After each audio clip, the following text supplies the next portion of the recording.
দর্শক জীবনে একবার হলেও বাঁশ খাওয়া উচিত সেই লক্ষ্য উদ্দেশ্যকে সামনে নিয়ে আমরা চলে এসেছি তারুণ্যের পিঠা উৎসবে বাঁশ খেতে।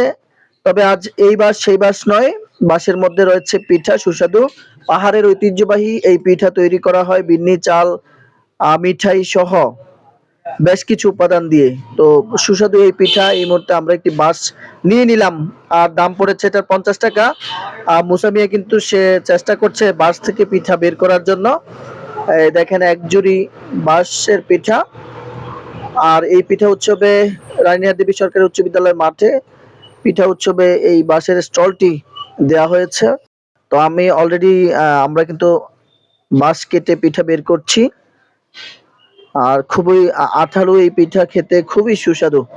কারা কারা আমাদের মতো এইভাবে বাঁশ খেয়েছেন, বাঁশের পিঠা খেয়েছেন, বাঁশের মধ্যে চা খেয়েছেন, বাঁশের মধ্যে বিরিয়ানি খেয়েছেন এবং বাঁশের মধ্যে পুড়িয়ে চিকেন খেয়েছেন, কমেন্টসে লিখে ফেলুন দর্শক। খুবই মজার ছিল এই বাঁশের পিঠাটা, চমৎকার। আর কালারটাও কিন্তু অনেক সুন্দর ছিল।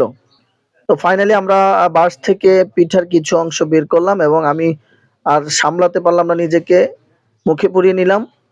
খুবই খুবই মজা, খুবই মজা হয়েছে।